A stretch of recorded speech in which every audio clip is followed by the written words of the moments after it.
the Rehab Prescription, which was launched about 11 years ago now by the NHS Clinical Advisory Group on Trauma. And very sensibly, they recommended that every person with a major trauma, so not just brain injury, should receive high quality rehabilitation. That's unarguable. Hopefully no one will dispute that.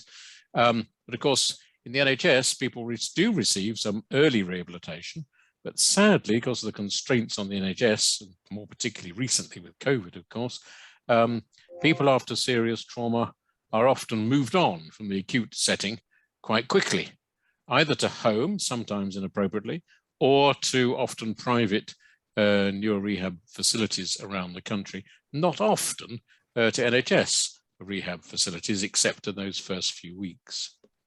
So all patients, and that can be a complicated journey. So it's very useful and very sensible if people going through that journey are able to take with them, if you like, a rehab prescription, where someone in the acute phase has determined what their rehabilitation needs may be through the coming months and in the longer term. And that document that is meant to be given to all those involved, including the patient, should have their rehabilitation needs on it and properly documented. Just like a prescription you take home for your medicines when you go home from hospital, exactly the same, very simple, very sensible concept that people would take their rehabilitation prescription plus their medical drug prescription as required. So the rehab prescription, it says there, gives patients and everyone involved in their care a comprehensive overview of immediate and more particularly longer term rehabilitation, neurorehabilitation requirements.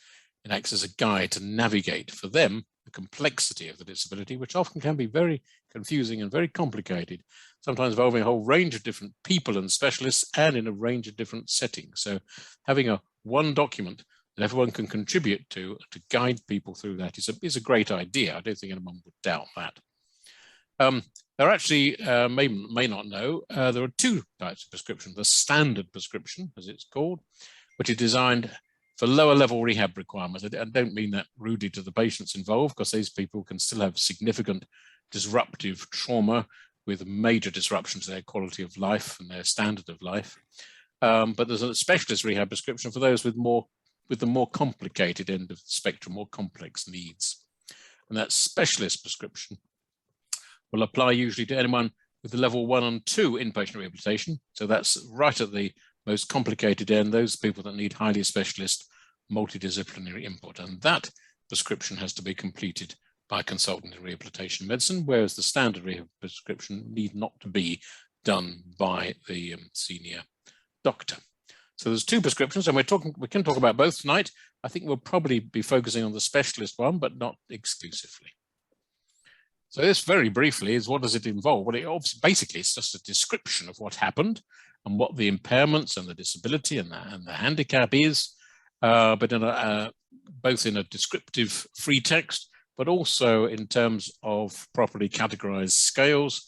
And the scales used are the rehabilitation complexity scale, extended trauma version, a categorization tool, putting people in categories A, B, C, or D according to the complexity, the service level they require, which I'm sure is familiar to all of you, from very complicated level 1 services to less complicated 2A, 2B, and down to 3.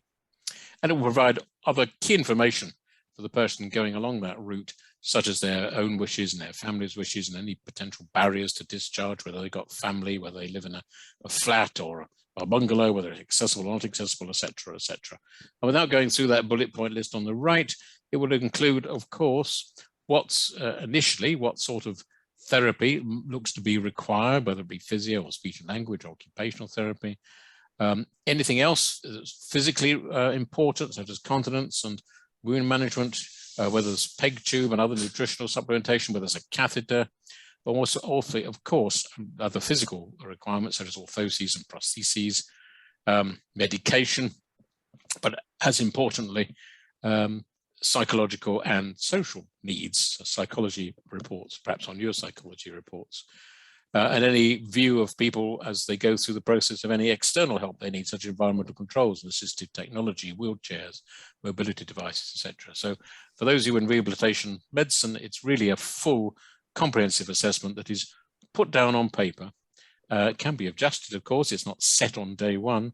it will be adjusted as the person goes through that rehabilitation journey, no matter how long it lasts. That, at least, is the theory. Now, big question is, 11 years later from its launch, and as I said earlier, I think it's a great idea and should be widely adopted, but the question for the panel and for the audience is, has it been widely adopted? Is it of any use to anybody? In the sense of, is it being properly used? Does it actually make a difference to people's lives and well-being? Because if it doesn't, it's no good. What it's designed to do is to help those people through that journey. So that's a very brief introduction to remind people of what the rehab prescription is and should be, but is it used? Has it been used well? Is it helpful? Let's ask our panel. So I'm now going to put this slide up, and I presume the order is going to be from Tom Bolchin. He's going to introduce himself, but he is director of the Arnie Institute and Charity. Hockman Wong, a senior solicitor at Bolt, Burton and Kemp, and Sarah Grimshaw, who is a clinical specialist OT from Rehabilitate Therapy Limited. So that's all I'm going to say about them, because they can introduce themselves and say what their view of rehabilitation prescription is from their own particular perspective. So I shall, and when they finish their three speeches, then we'll all take part in a Q&A function. And as Kate has said already, please put your questions in the Q&A. We can then see them on the screen, and I can direct those questions to the panel members. So please have your say. And at that point, I'm going to stop sharing this screen and pass first to Tom to introduce himself and to give his thoughts about the rehab prescription. So I'll pass back to you, Tom, please. Mike, thank you so much. And thank you everyone for coming along today.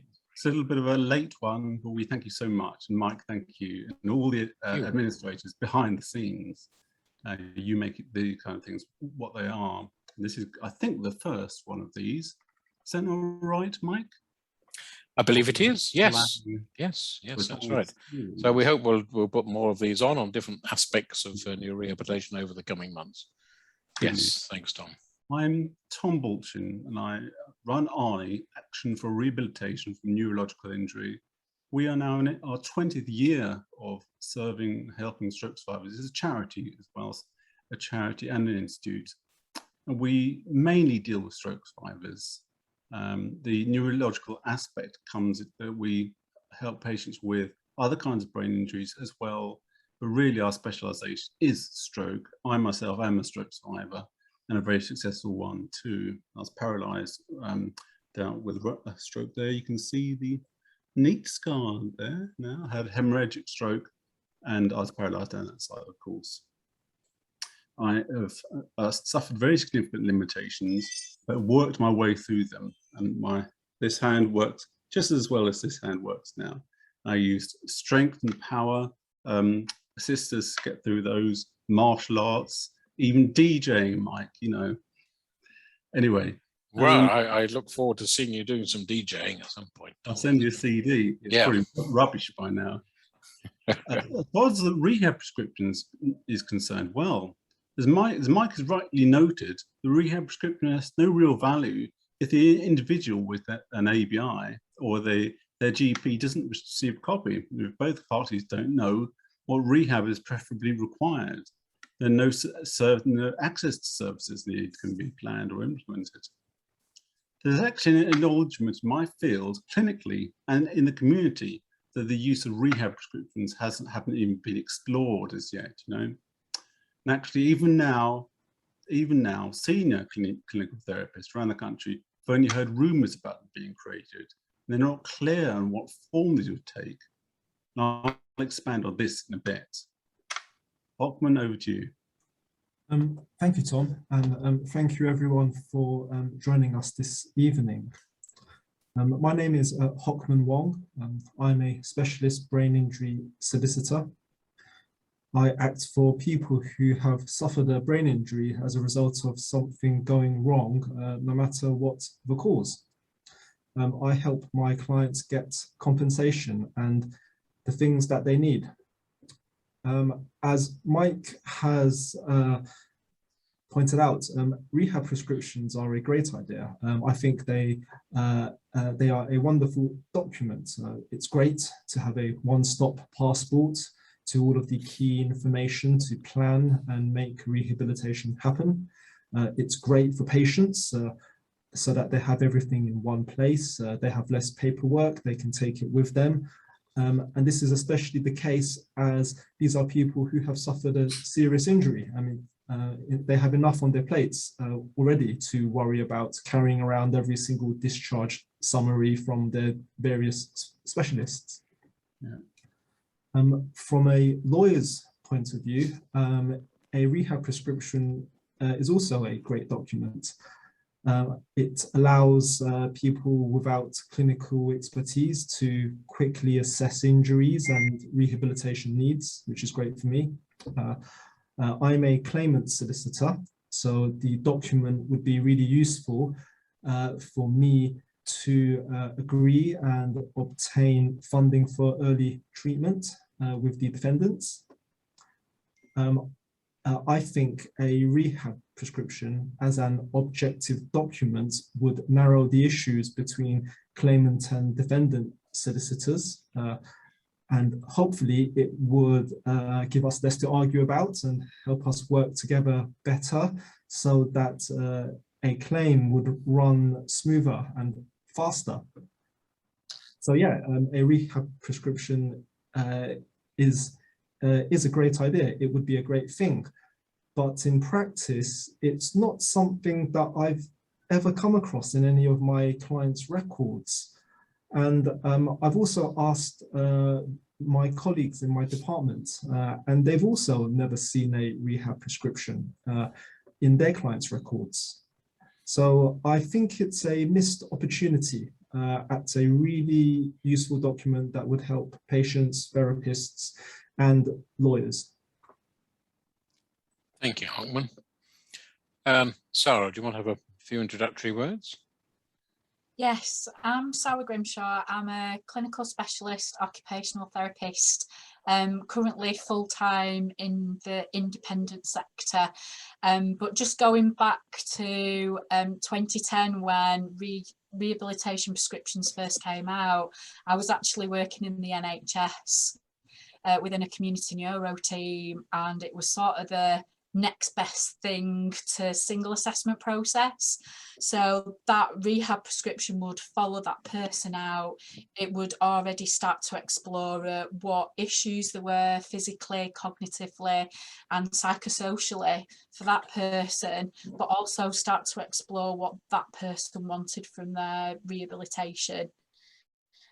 So yeah, us working as an interdisciplinary team felt that people would benefit. We wouldn't be going out and doing the same questions, the same assessments as everybody had done in the acute sector, then coming out into the community. I left the community neuro team in 2013 and never saw a rehab prescription come out with anybody, which was quite upsetting because other sectors, so stroke teams, were getting their act together around that single assessment process, passing information on as people went through the teams, but certainly people with traumatic brain injury didn't see that. I've worked within the independent sector, firstly as a case manager, but then I've moved on back into occupational therapy. I missed doing the cliff face stuff with clients, and from 2017 I was full-time within the independent sector working for Rehabilitate Therapy. So we're a group of occupational therapists that cover the North East, North West and Yorkshire regions and the Midlands. And I knew I was coming on doing this webinar, and I was asking other associates whether they've ever seen a rehab prescription, and nobody's ever seen one. And it's such a shame because that information is so precious. We're almost being proactive rather than reactive. And just what Hockman was saying is it'd be clinically effective as well, that we know what our colleagues in the NHS has actually done, and we can hit the ground running. And it's often that people are passed through different areas of rehabilitation, and we're always asking the same questions and doing the same assessments. And no wonder we get to people and they're absolutely cheesed off because people have asked that question 6-7 times, and nobody's considering them in that it's not client-centered. It's always the same information you're trying to get from them. Yes. And I think our NHS colleagues sort of start that process off, but we often get involved 12 months post accident and almost are trying to catch up with ourselves, and especially around things like leisure and productivity, which isn't considered within the NHS, and almost picking up the pieces. So people are getting to the stage of having independent practitioners involved and getting really cheesed off with us because they've lost the job, they're losing friends and family and their roles, and are at an all-time low. And I just think it would be an absolutely wonderful thing to be cost effective and clinically effective with that client moving forward. Definitely. Well, Thank you, Sarah. Yes, Tom, sorry. I can back that up because I spoke with Professor Avril Drummond at the Nottingham University about rehab prescriptions for stroke survivors. And she's really well versed in the national situation and forthcoming initiatives in stroke. Now, after inquiring with colleagues for a good month or so, she drew a total blank. And after questioning to the national leads, she revealed that they don't know. So if the national leads don't know, then we can be pretty sure that nothing's going to take place on this anytime soon. This is a shame because it would be invaluable for a patient to know that any trainer or therapist they work with can access like a simple passport containing up-to-date info on their rehab needs. Yeah. It's what we've always alluded to. It's that single assessment process. It's that trust from being moved from one professional to another, and that seamless clinical effectiveness that we all strive for, and that person in the middle of it. Yeah. Exactly. So I think we can clearly agree, A, that it's a good idea, but B, it's not working.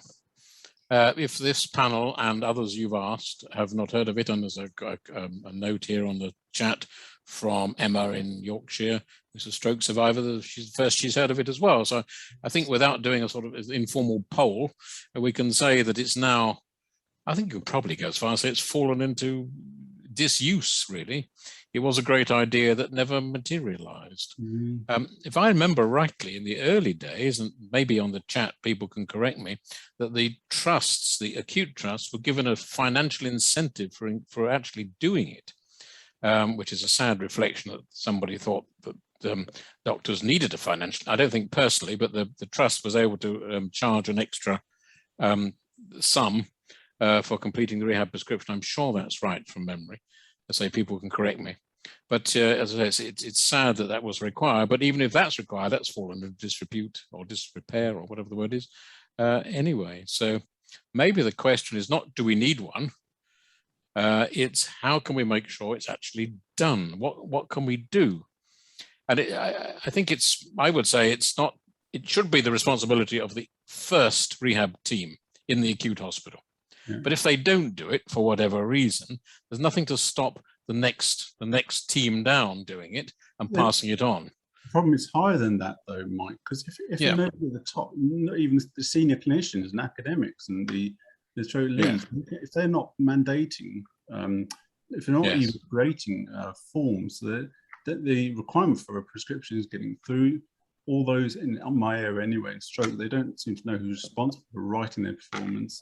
These performers, and if this stage that hasn't been achieved, no one in the hospital knows who's responsible for filling them in. So it's not even worth it's not being done. No. They even created a pro forma. That's the upsetting thing. The British Society of Rehab Medicine actually created a pro forma to make it easier. Yeah, it's not a it's a while since I did one, but not because I can't be bothered anymore, because I'm not in that field anymore, but nevertheless, it's not difficult. You know, if you know the person, you know what their needs are, putting this down, all we're asking is for people to put it down on a paper, and the pro forma is there to do it. And the question here from Anonymous, why do you think people don't use the rehab prescription more widely? Good question. I mean, what is stopping people filling this in? Is it ignorance? Is it time? Is it not perceiving the need because it starts at the acute sector and they don't see the follow through into the community? What is it, do you think, that's actually stopping this working? I think it's time. I still champion. Have you ever seen one though? Because it's an interesting one. Have you ever seen one? In stroke, we haven't seen it. If we haven't seen it, nobody. Yeah. No. Yeah, I mean, it is. I think it's still available on the BSRM website as a pro forma.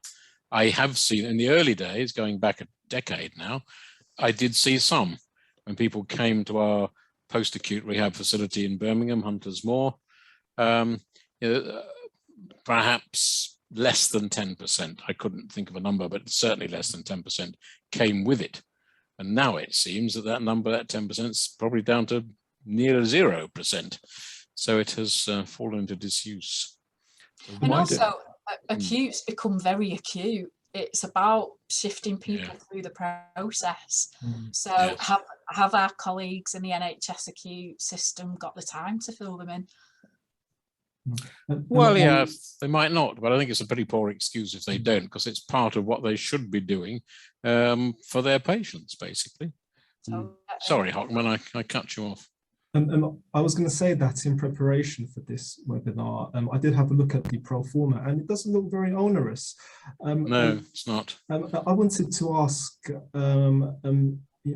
Mike and Sarah, as two clinicians who have been there at the coalface. I mean, how much time extra time would it take to fit it in? Is it that difficult? No, it shouldn't be, because you're having MDT meetings, you're working as an MDT, so it should be part of that discharge pro forma that is filled in and passed on. And presumably in an acute setting, these are just basic facts that are known and will be hopefully recorded in the patient's notes anyway. So it's simply a matter of extracting that from the notes. Let's be generous and say it will take half an hour. Generous. I would have thought it could take less than that once you're used to it. 20 minutes. So it's not okay, that adds up if you're a busy unit, I realize that, but it's so important for that person to have that as they go through the rehab journey, not just of the coming months, of the coming years, that it's, 20 minutes of your time to do it seems to me to be very little. Seems to be even more important now, well, due to the pandemic, and Yes. well, in my area, it's these patients have gone without, and some have had very little therapy, and the means to provide private support hadn't really been available to many. Yes. So a rehab prescription would be a reasonably good idea to guide that independent therapist or training, that can be taken on down the route. There's a question from an Anonymous again here. What is the blockage between the consultant in rehab medicine producing the prescription and the GP receiving it? Well, one blockage is they don't write it in the first place. But that was an issue, again, a few years ago, and I shouldn't think it has changed, that summary of prescriptions were done, but they weren't given to the person, the patient, they were given to the GP. And with great respect to GP colleagues, some of whom are probably on this call, that's fine, but it may just go in the patient's notes and not go to the team that's actually looking after them. And my view, and I think the original intention, was that this should be given to the person, given to the patient, or if not appropriate, to their family members. So they hold it. After all, they're the person that's in the center of the care, and all the therapists and the doctors and the psychologists come to see them. And why don't they hold their own prescription? Of course, it's the logical thing to do. Then it wouldn't get lost in a GP set of notes. I've got an anonymous attendee who thinks it's a decent question. I think it's all a bit harsh, as it's just from where you are. There's some regions who always fill in rehab prescriptions. Well, I'm pleased to hear it, but I don't know which region that is. Well, but, yeah, I mean, we've had people scouting my request, England, Scotland, Northern Ireland, Wales, for any signs, and this is just stroke. So yes, it's just one part, but it is a big part of ABI. and nobody knows about anything going on. These are the senior clinicians and senior academics, you know. They are the ones who would need to be writing these, and yeah. Well, let's take that point, Dom. Let's assume that there are some units that are doing it very well, and good. Is there any feedback from those people who work in such units to say how is it actually helpful in practice? Because we seem as a panel to be, and some of the attendees here seem to be saying, well, we've never seen one or heard of one. So if it is there and it is working, let's hear how it is working. If anyone wants to type an answer to that. Perhaps the person who said we're being too harsh. I hate to think I'm being too harsh. It's not like me at all. I'm very harsh. Yeah. Oh, the rehab prescription is still very much used in trauma services. We provide to the patient and the GP on discharge home and onto the next provider, rehab services, GP and patient, as appropriate on transfer from acute centre. That's good. Here's Emma Reed Chalmers, and she's a very well-informed stroke survivor. She says, I don't think it's about time. I don't think it's about time. I think it's, okay. All right, I don't think it's about, shall I read it out? People can see this. I don't think it's about accountability and transparency. Sorry, I don't think it's about time. I think it is about accountability and transparency. So much isn't done properly and isn't client-centered. You assume the medical notes are being properly kept. Mine aren't, etc. So perhaps, Hockman, I can ask you, some people are saying on the chat here that people don't want to be held accountable. If they put something down, let's say physiotherapy. You need physiotherapy 2 hours every day, make up a number, and it's only delivered 1 hour a day. Is there any sort of legal comeback to that? My rehab prescription says I need 2 hours, and you only give me 1 hour. That's not good enough. Because that might people be scared of that sort of accountability and having a lawyer's letter saying you're not delivering the rehab prescription? Is that an issue that we need to address? I think to think that people would think like that would be quite a sad reflection of the litigious culture that we have. I really hope that people don't take such a defensive position. I wouldn't think that people would have to be afraid of putting what they think is needed, because everyone should realize that the reality of resources is taken into account, and I don't think there would be that greater danger of receiving a letter from a lawyer saying that they've been negligent for not providing what's in the rehabilitation prescription. Good, but it could be a useful document, even if it's not got the force of law behind it. Yes. It could be very helpful for the person who says, I need 2 hours of physiotherapy. They say, wait a minute, you're only giving me 1 hour. It says here 2, and that could be, I can see it being quite a useful document in the hands of that person and their family to clout round the head of the therapist. I know they haven't got the time, I know this, but then there can be a proper, sensible adult intellectual debate saying, I'm really sorry, I only have a time to deliver an hour of physiotherapy. Yeah, it's. I think it could be just a very useful tool for people to discuss it. Sorry, Tom. No, not at all. Yeah, when we do our initial assessments, we have to project what we feel as a therapist that we're going to do with that client. So again, it would be really useful to have that from colleagues as a suggestion, because they know the best. I'm going in new to that person, meeting them for that very first time, and just to have that information just would be really useful. And as you said, Sarah, because it helps, it stops multiple assessments. There's nothing more depressing, I'd imagine, than going to a new therapist and they're starting all over again as though they're not talked to the previous one or the previous team. That is, obviously you will need to make your own assessment at some point, but having something to guide you as to what's gone on before could be really useful. So, and I think from case managers to do their initial needs assessments, because it's not just rehab prescriptions, it's getting any medical information from the hospitals. I think Nicola Owen said that it is not easy to obtain. And I'm just thinking of my psychology colleagues who do standardized assessments and finding it really difficult to know what to do because they can't get that information, and it's whether they're invalidating any assessment information going forward. Indeed. I mean, I work in the community. We don't see any of this stuff that is, maybe will be generated clinically. We don't see it when it comes to working with the patients. But it seems a really obvious thing. If it can be kept up to date by a therapist working with patients as they move further away from the incident, it can include the notes then of other assistant agencies, such as specialised clinics, and maybe those like applying FES or Botox, Mike, or intensive weeks working with CIMT or something like that. Let's look at that top question. I think it is the big question of the evening, in a sense. How can we educate rehab professionals about the importance of taking control of the specialist rehab prescription at the acute stage? I mean, everyone agrees this is a good thing, and no doubt people in the acute stage will think it's a good thing as well. And I think anyone seriously can doubt it. But how can we educate people? What should we do? I mean, things like this tonight are a start.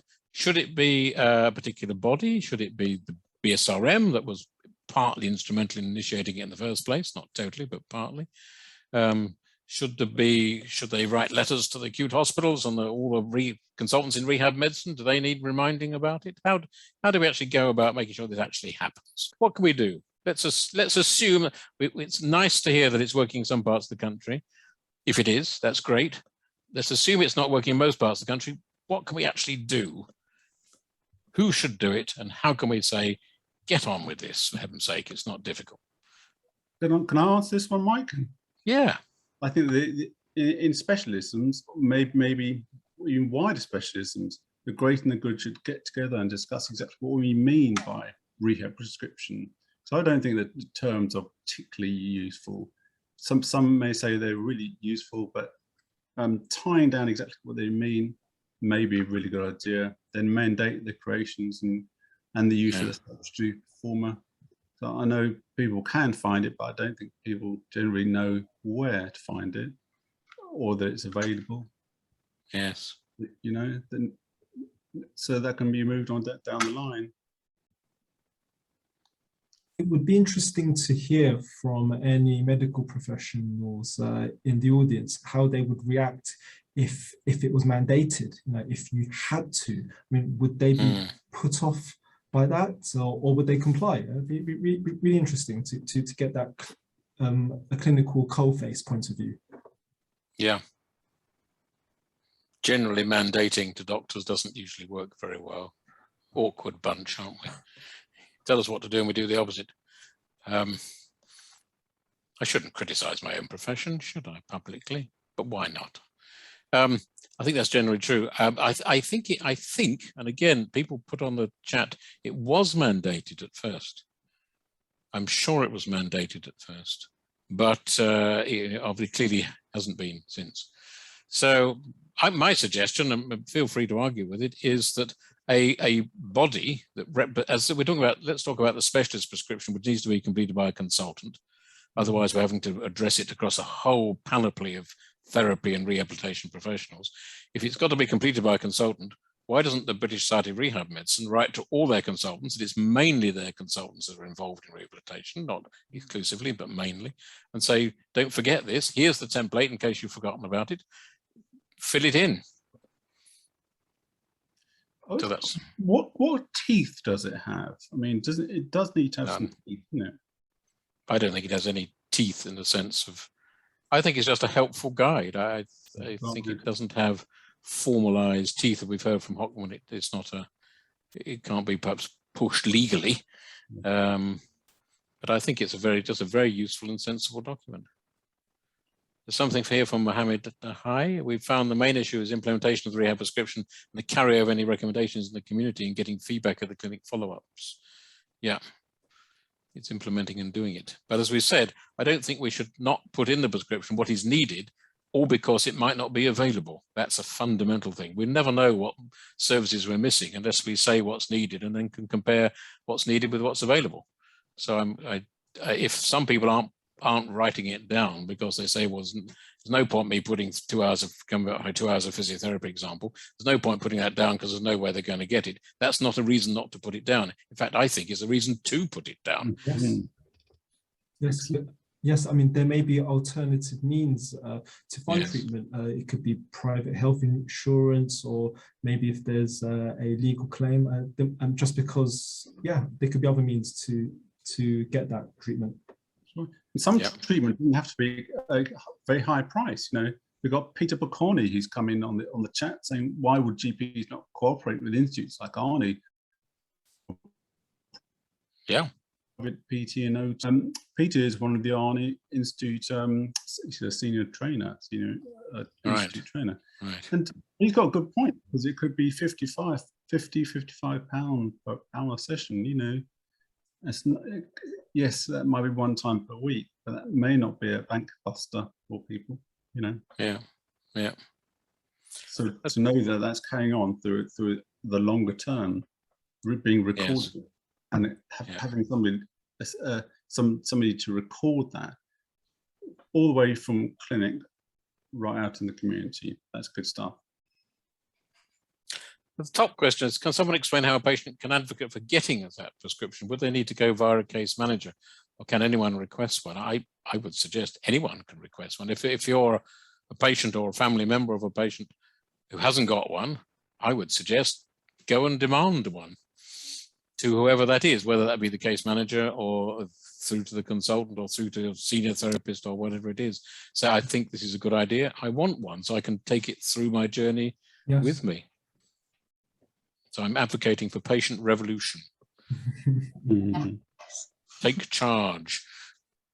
Don't sit back. I think there's power in that as well, because people listen to patients and clients. Yeah. And what their journey is, and whether they've fallen through the net, and what can be done differently. Yeah, I think that's a great idea. And the patients could find a copy of the pro forma and then demand. Fill this in. I'm not leaving till you fill it in. Yeah. Yeah, and actually, Hockman, definitely in litigation, we do send update reports and do team goals and client goals, but maybe we should write it within the Rehab prescription pro forma. Maybe we should learn something as well, not just leave it to the acute sector. Exactly. Let's not all blame the acute sector, which is nice to do. That's right. But you know, if it's not done with the acute sector for whatever reason, resources or anything else, the next one down the rung, as it were, if it's not done, do it. Yeah. So I think we all have a responsibility, including the patient, I have to say let's do this together, and it will be helpful in the long term for you. And that's Nicola's question at the top there. So why paperwork in general isn't easy to obtain from the hospital? Well, that's true. But if you do this one piece of paper, you won't need to obtain any more from the hospital because you've got it already. It's here in your hand. I think it should be held by the patient, personally, not held by a therapist or the GP or whatever, when it might be filed and frankly forgotten or not used when they move on. There's a maintenance aspect to all this, though, isn't there, Mike? It's got to be updated all the time, I think. Exactly. Yeah. It's a live document, isn't it? Must be. Or minus. Yeah.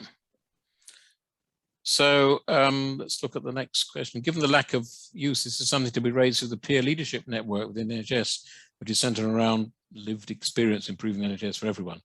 That's something I'm not. I'm a little bit out of the NHS these days.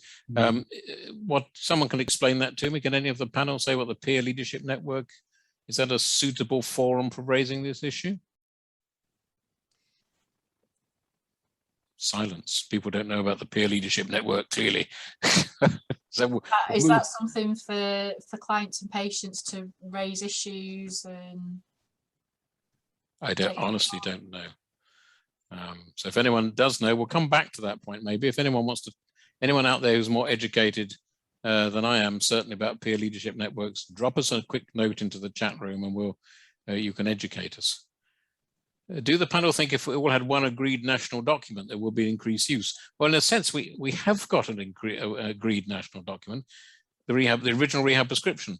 So sadly, I think the answer to the question is no, there wouldn't be increased use because we've got one, it isn't being used to any significant extent. But yeah, I mean, having an agreed national document is really important, but there is one there. I think it's 11 years on and nobody really talking about it. That's the thing, Mike, isn't it? Yeah. So it needs a lot more conversation, talk about it from much more senior people in the fields. Well, there's somebody here confirming what I said earlier, that there are financial incentives in using the RP with the acute trust received funding per patient. I'm sure that was right. Thank you, PMB, for confirming that. So despite financial incentives, it's still not being used. So what do we do? Do we increase the I don't know how much financial incentive there is, but maybe we should increase it. But it's a sad reflection on everybody, frankly. The next one at the top is people want to comply, but the reality is that compliance could occur only comply with more resources. The system is overstretched. I think we all agree with that, but there's no slack in the system to give more work to doctors or other MDT members in hospitals. Yeah, I take the point, and we all know the NHS generally is overstretched, particularly around COVID. Obviously, we all know that.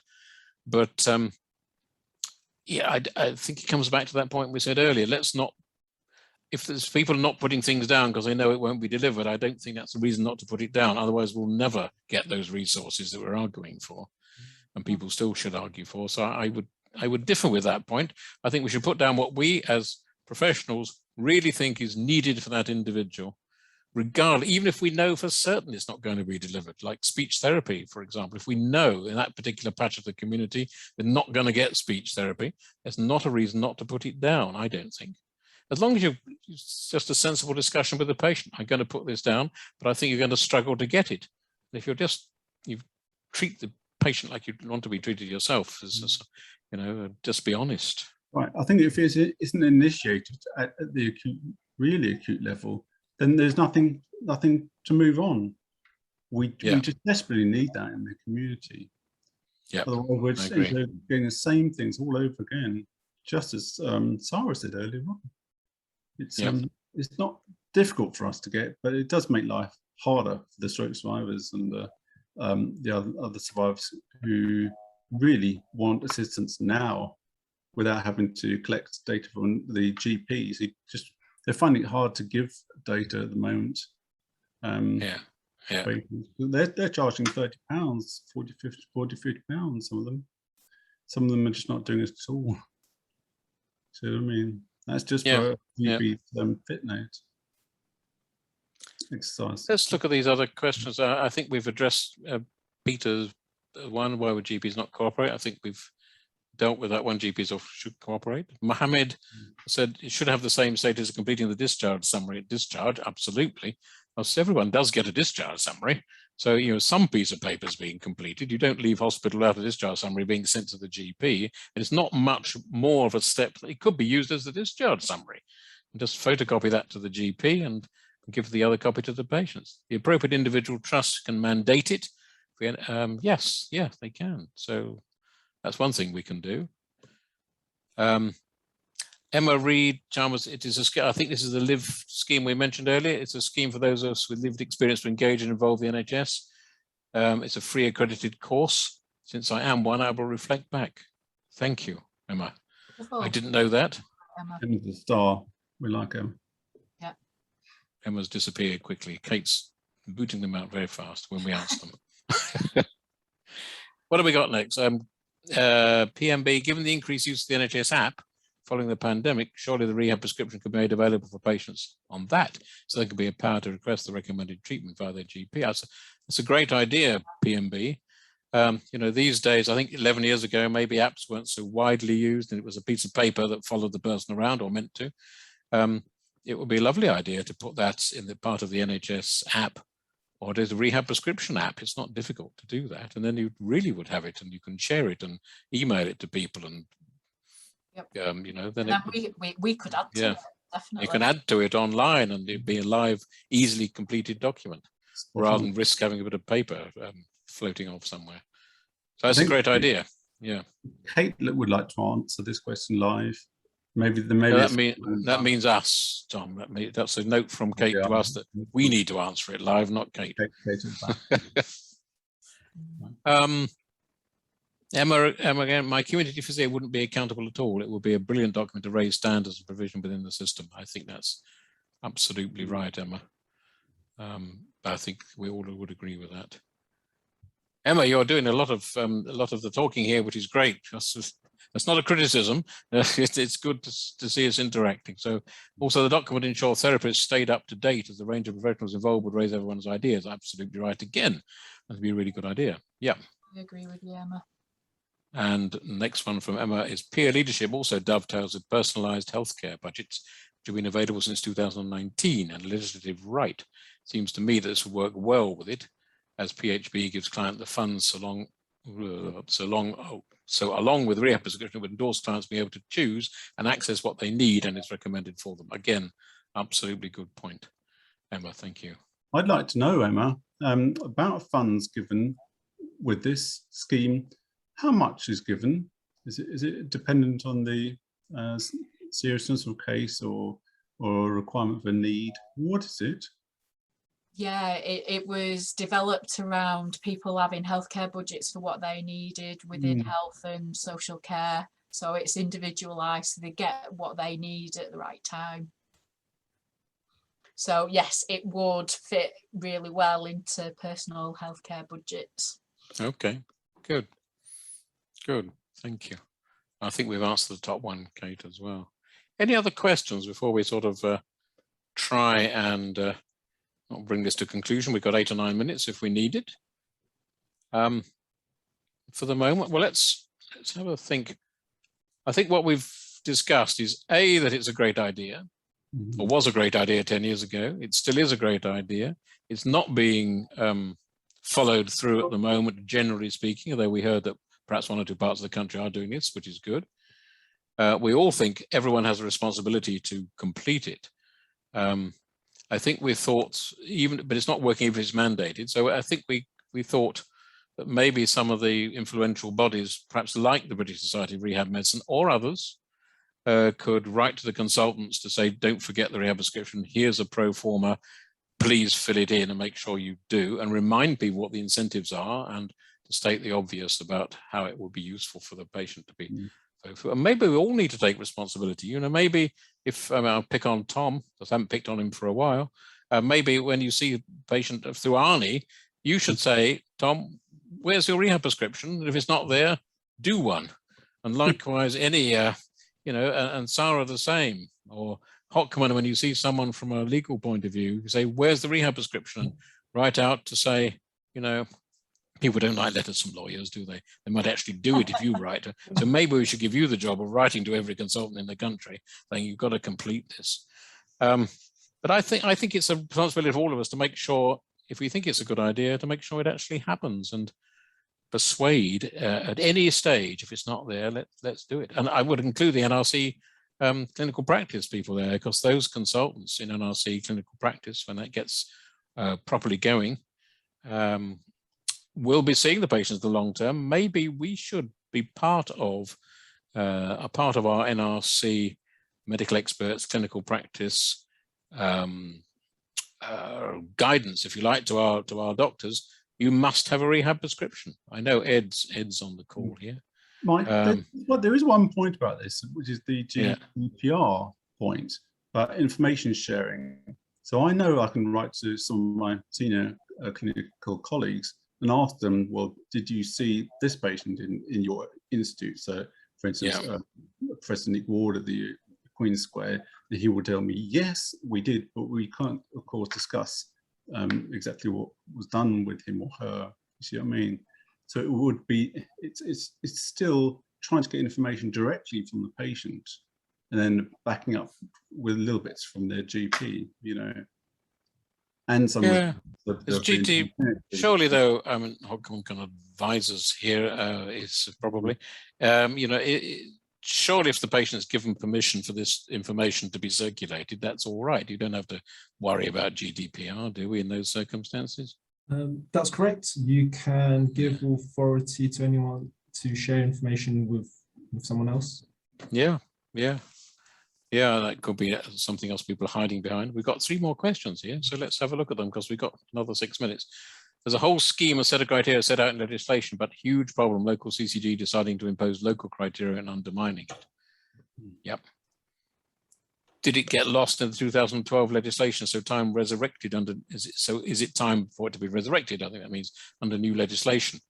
I don't think it was ever legislation, Emma. It was a good idea supported by the clinical group I mentioned earlier and the BSRM, but I don't think it was ever legislative. Although, having said that, someone must have mandated it. If it was mandated, maybe we should, BSRM or some influential body should write to Stephen Powis and remind him. He could then write out, as medical director of the NHS, to the NHS saying, don't forget you should be completing the rehab prescription. That's another avenue. If it comes from on high, people tend to take more note of it, perhaps. Mike, maybe you're still on high. No, I'm not on high. Well, I'm just high these days. What else have we got? Mohammed, the CCG should highlight to the trust the rehab prescription is needed at discharge to completion of obligatory discharge information. I agree. I think we agree with that, Mohammed. The trust will then have to come back to the CCG with a formal answer. Absolutely. That was another way to do it. And Ed, here it is. NRC medical expert consultants should be including an RP in their medical legal reports and also in providing clinical practice service. I agree with that, Ed. Maybe we should be setting an example in our organization just to make sure that everyone we deal with has a rehab prescription. If they don't do one, maybe that's something we could lead on. We'll be bringing it up with our associates, definitely. Yeah, good. Yes, and we are doing, Ed. Thank you. Excellent. Good. Well, I think. So, Mike, just to one point, yes. You said that, but do you mean at any point during when the patient comes into one in the community level? Yes. Years on. Why not? Why? Fair play. No reason. No reason, is there? No. If they haven't had one for the previous 2 years, then let's, if it's relevant, do one then. So I think let's all embrace that, but let's also work with those senior colleagues who may have some influence, like the BSRM, and I'll write to Stephen Powis. So I think the BSRM needs to step back up to the plate. Any final? We're going to finish on time. We've got 3 minutes. Any final comments from the panel, Sarah? Anything from you? I think it's about me taking it away and promoting the rehab prescription within the work that I do and bringing that forward, that our MDTs that we work with is that the main document, yes, we send in goals and update reports and things, but yeah, it's about establishing the rehab prescription at any point. And I think that's definitely what I will take away from that. Great, thank you. Tom, anything final comment from you? I agree with that. I love that, Sarah. That you make the point that taking it on at any level and creating a really reasonably decent document, but calling it a rehab prescription is a good idea. But I still do say there's a slight problem with terms where prescription isn't necessarily the right thing to be. Yes, it's not quite the right term, is it, Tom? What it should be called. No, so it's not. Yeah. Something to think about. Hockman, any last points from you? Just echoing everyone else that yes, I think we should empower everyone to help bring it along, patients, lawyers, therapists, very useful. Well, let's make sure it works, and let's finish on that. And Ed has just dropped me a phone. Ed, being the director of NRC, says every NRC doctor will do a rehab prescription and hang all their work off this in conjunction with case managers. So that's good. Let's NRC set an example for this, and everyone else at the same time.